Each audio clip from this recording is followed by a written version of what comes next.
ముందుగా వేదిక మీద ఈరోజు ఈ కార్యక్రమం యొక్క ముఖ్య అతిథి Krishna university vice chancellor Koona Ramji గారికి, అదేవిధంగా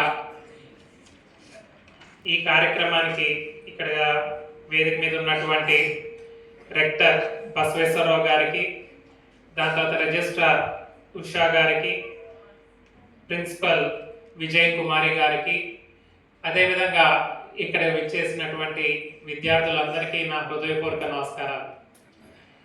ఇప్పటికే మాట్లాడిన పెద్దలందరూ కూడా అనేక విషయాలు ఈ జాతీయ ఓటర్ల దినోత్సవం, ఈ ఓటర్స్ డే యొక్క విశిష్టత వారి గత మాటల్లో చెప్పడం జరిగింది. 1950లో మన రాజ్యాంగాన్ని నిర్మించుకుంటే అప్పటి నుంచి మన ఓటుని, మన నాయకుడిని మనమే నిర్ణయం చేసుకోవాలి అని చెప్పి ఈ ప్రతి ఒక్కరికి కూడా ఓటు హక్కు కల్పిస్తూ మన ప్రతి ఒక్కరు కూడా వారి ఓటేసి ఏ నాయకుడిని ఎన్నుకోవాలి అనేది మన నిర్ణయం మనమే చేసుకోవాలని చెప్పి ఆ రోజు డాక్టర్ బిఆర్ అంబేద్కర్ గారి నేతృత్వంలో ఏర్పడినటువంటి రాజ్యాంగం నిర్ణయం చేసుకుంది. అది మనమందరం కూడా ఈ రోజున గుర్తు చేసుకోవాల్సిన అవసరం ఉంది. ఎందుకు ఈ ఓటర్ల దినోత్సవం మనం జరుపుకుంటున్నాం? ఎందుకు అంటే ఇది చాలా ముఖ్యమైనది. ఈ దేశ భవిష్యత్తుని మనం నిర్ణయం చేసుకోవాల్సిన అవసరం ఉంది. ముఖ్యంగా యువత, యువకులు, ఈరోజు మీరందరూ రేపటి భవిష్యత్తు, ఈ దేశ భవిష్యత్తు మీరే. కనుక మీరందరికీ కూడా ఈ ఓటు యొక్క విలువ తెలవాలని చెప్పి ఈరోజు ప్రతి చోట కూడా ఈ కార్యక్రమాలు చేస్తాం జరుగుతుంది. మనకి 1950లో మన కాన్స్టిట్యూషన్ వస్తే 2011లో ఈ ఓటర్ల దినోత్సవాన్ని అనౌన్స్ చేసింది. అంటే 61 సంవత్సరాల తర్వాత ఈ ఓటర్ల దినోత్సవం. ఎందుకు అంటే ఓటు యొక్క విలువ ప్రతి ఒక్కరికి కూడా తెలియట్లేదు ఇంకా పూర్తి స్థాయిలో. అందరికీ కూడా దాని యొక్క విశిష్టత, దాని యొక్క ముఖ్యమైన ప్రాధాన్యత ప్రతి ఒక్కరికి కూడా తెలవాలి అనే ఉద్దేశంతో ఈ ఓటర్ల దినోత్సవాన్ని 2011లో స్టార్ట్ చేయడం జరిగింది. ఇప్పుడు 16 సంవత్సరాలు మనం పూర్తి చేసుకుంటాం. వాస్తవానికి ఇది జనవరి 25వ తారీఖు, అంటే రేపు మనకి ఓటర్స్ డే. కానీ రేపు ఆదివారం రావటం, మీరు ఇక్కడ సెలవు కాబట్టి ఒక రోజు ముందు మీ సార్ ఈ రోజున ఈ ఓటర్స్ డేని చెయ్యాలి అని చెప్పి ఈ కార్యక్రమాన్ని నిర్వహించడం జరుగుతుంది.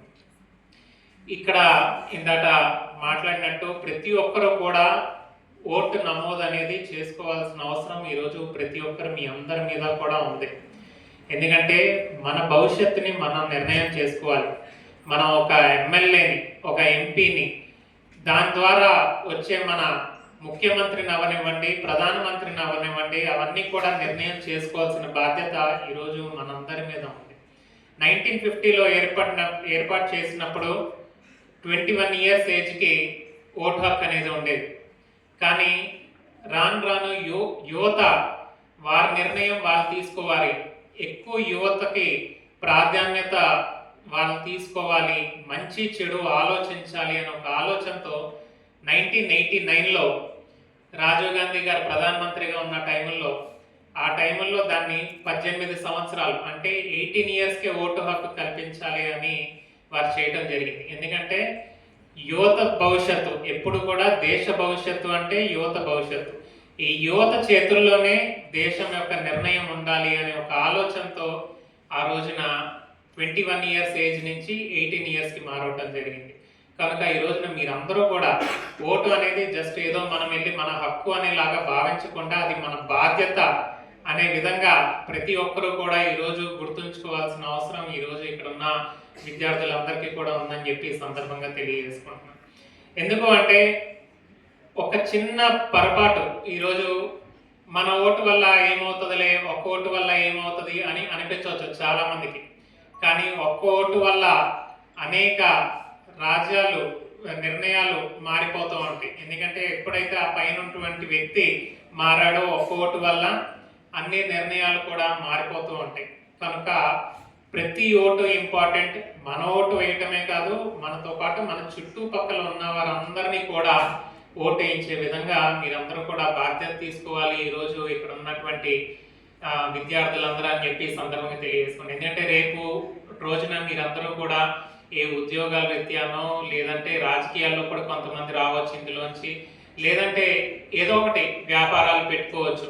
కానీ ఏ వృత్తిలో ఉండండి, ఎక్కడైనా ఉండండి, ఓటు సమయానికి మాత్రం మీ ప్రాంతానికి మీరు వెళ్ళి అక్కడ ఓటు వేసే విధంగా చేసుకోవాల్సిన బాధ్యత మీ అందరి మీద ఉంది. ఒకవేళ ఇక్కడికి రాకపోతే మీరు ఏ ప్రాంతంలో ఉంటున్నారో అక్కడ ఓటు నమోదు చేసుకోండి తప్ప మీరు కంపల్సరీగా ఓటు అనేది మన హక్కు. ఆ హక్కుని ప్రతి ఒక్కరు కూడా వినియోగించుకోవాల్సిన బాధ్యత ఈరోజు ఇక్కడ ఉన్న విద్యార్థులందరికీ ఉందని చెప్పి ఈ సందర్భంగా తెలియజేసుకున్నా. కేవలం ఒక ఎమ్మెల్యే ఎంపీఏ కాదు, ఒక వార్డు మెంబర్ కూడా ఇంపార్టెంట్. మీరు ఒక వార్డ్ మెంబర్ అవనివ్వండి, ఒక పంచాయతీ ప్రెసిడెంట్ అవనివ్వండి, ఎంపీటీసీ అవనివ్వండి, జెడ్పీటీసీ అవనివ్వండి, మున్సిపాలిటీ అవనివ్వండి, ఏ ఎలక్షన్ ఉన్నప్పటికీ ఆ ఎలక్షన్లో మీరు ఓటు వేసి దాన్ని గెలిపించుకోవాలి. ఈరోజు ఒక వీధి లైట్, ఒక స్ట్రీట్ లైట్ ఏదన్నా పోయిందనుకోండి, అది ఎమ్మెల్యే ఏం చేయలేడు, ఎంపీ ఏం చేయలేడు. అది మీ దగ్గర ఉన్నటువంటి ఒక వార్డ్ మెంబరు లేదా పంచాయతీ ప్రెసిడెంట్ వాళ్ళే అది తీసుకోవాలి. సో ఎవరు ఇక్కడ ఉన్నటువంటి సమర్థుడు అనేది, సో ప్రతి సెక్షన్లో కూడా ప్రతి ఒక్క లెవెల్లో, అది వార్డ్ మెంబర్ నుంచి పైన ఎంపీ వరకు ఏ లెవెల్లో అయినా కానీ ఎవరు మంచి వ్యక్తి, ఎవరు ఎటువంటి వ్యక్తి అనే ఒక ఆలోచన మీలో రావాలి. ముందు మీరు ఆ ఆలోచన అనేది ప్రతి ఒక్కరూ కూడా పెంచుకోవాలి. దీంట్లో మంచి ఏంటి, చెడేంటి, ఎవరికి ఓటేస్తే ఏం లాభం ఉంటుంది, వీరి ద్వారా మనకి ఏం వస్తుంది అనేది ప్రతి ఒక్కరు కూడా ఇక్కడ ఉన్న విద్యార్థులు మీరు ఇప్పటి నుంచి అవగాహన పెంచుకోవాల్సిన అవసరం మీ అందరి మీద ఉందని చెప్పి ఈ సందర్భంగా తెలియజేసుకుంటాను. ఎందుకంటే ఈ రోజున రాజకీయాలు చెడిపోయింది. ఒకప్పుడు మా తాతగారు మండలి వెంకట కృష్ణారావు గారు 1957లో, అంటే జవహర్లాల్ నెహ్రూ గారి సమయంలో ఆయన ఎంపీగా చేశారు. నిజం చెప్పాలంటే ఆయనకి ఎంపీ నామినేషన్ వేయడానికి, డిపాజిట్ కట్టడానికి కూడా డబ్బులు, ఆయన వాళ్ళ నాన్నగారు అంటే మా ముత్తాత గారు ఒక టీచర్, ఉపాధ్యాయుడు కొడుకు ఆయన మండలి వెంకట కృష్ణారావు గారు. అంటే ఆయనకి డిపాజిట్ వేయడానికి కూడా డబ్బులు లేవు. కానీ ఆ రోజు మొత్తం అందరూ కూడా ప్రజల నుంచి అందరూ కూడా ఈయన గెలిస్తే మనకి మంచి జరుగుద్ది అని చెప్పి భావించి ఆ రోజున పక్క వాళ్ళందరూ కూడా డిపాజిట్లు కూడా వాళ్ళు కట్టి ఆ రోజున వారిని గెలిపించడం జరిగింది. అంటే ఆ రోజు రాజకీయాలు ఆ విధంగా ఉండేవి. ఎందుకంటే మంచి ఏంటి, చెడేంటి అన్ని కానీ ఈ రోజున రాజకీయాలు దురదృష్టకరం ఏంటంటే డబ్బు రాజకీయాలు వచ్చేసినాయి. ఈరోజు మీరందరూ కూడా తెలుసుకోవాల్సిన అవసరం ఉంది. ఈరోజు ఒక 100 కోట్లు సంపాదించేయటం, 1000 కోట్లు సంపాదించేసి నేను రాజకీయాల్లోకి వచ్చేద్దాం, నేను డబ్బులు పార్టీకి ఇంత ఫండ్ ఇచ్చేద్దాం, ఈ విధంగా నేను ఇక్కడ ఓట్లు కొనేద్దాం, నేను గెలిచిపోదాం అనే ఒక ఆలోచన ఈరోజు ప్రతి ఒక్కరికి కూడా వస్తుంది. అది మీరందరూ కూడా గమనించుకోవాల్సిన అవసరం ఉంది. ఈరోజు మనకు డబ్బు ఇచ్చి వెళ్ళి ఆ స్థానంలో కూర్చున్నంటే మళ్ళీ అది డబ్బు సంపాదించడం కోసమే అనేది ఒకటి మీరందరూ కూడా గుర్తు చేసుకోవాల్సిన అవసరం ఉంది.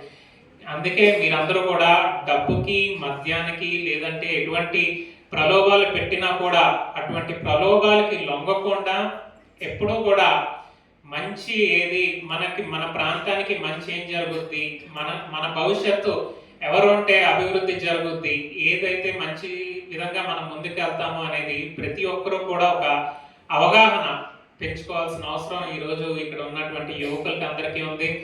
ఓటు నమోదు చేసుకుంటాం ఒక ఎత్తు అయితే, దాన్ని వినియోగించుకుంటాం. ప్రతిసారి కూడా ఓటుని వదిలేయకుండా ప్రతి ఏ ఎలక్షన్ వచ్చినప్పటికీ దాంట్లో ఓటు వేసే విధంగా ప్రతి ఒక్కరు కూడా మీరు ముందుకు వెళ్ళాలని చెప్పి ఈ సందర్భంగా తెలియజేసుకుంటూ, ప్రతి ఒక్కరు కూడా ఈ ఓటర్ దినోత్సవం 25వ తారీఖున అన్ని మీకు ఎవరికైతే ఓటు ఉందో ఓటు ఉంటే మంచిదే, లేని వారు ఈ ప్రతి బూత్లో కూడా ఎక్కడైతే బూతులు ఉన్నాయో అక్కడ ఆఫ్లైన్ అప్లికేషన్స్ తీసుకుంటారు, లేదంటే ఇంత సార్ చెప్పినట్టు ఇక్కడ అప్లికేషన్లు ఇస్తారు. ఆ అప్లికేషన్ల ద్వారా మీరు ఓటు నమోదు అనేది చేసుకోవచ్చు. అదేవిధంగా ఆన్లైన్లో కూడా మీరు వివరాలన్నీ ఇచ్చి మీ అడ్రస్ ప్రూఫ్లు అవన్నీ పెట్టి ఆన్లైన్లో అయినా మీరు తీసుకోవచ్చు. జనవరి 1కి 18 సంవత్సరాలు నిండినటువంటి వారందరూ కూడా ఈ ఓటు హక్కు అనేది మీరు నమోదు చేసుకుని దాన్ని వినియోగించుకోవాలని చెప్పి ప్రతి ఒక్కరిని కోరుకుంటున్నాను. ఈరోజు ఈ చక్కని కార్యక్రమం, ఎందుకంటే ఈ యూనివర్సిటీలో పాల్గొనటం అంటే చాలా అదృష్టం అది భావిస్తున్నాను నేను. ఇటువంటి గొప్ప కార్యక్రమంలో మీ అందరితో పాటు ఈ రోజుని ఇటువంటి వేదిక పంచుకుంటామంటే నాకు చాలా సంతోషంగా ఉంది. ఇటువంటి చక్కని అవకాశం కల్పించినటువంటి వైస్ ఛాన్సలర్ గారికి మరొకసారి ధన్యవాదాలు తెలియజేసుకుంటూ సెలవు తీసుకుంటున్నాను. జై హింద్.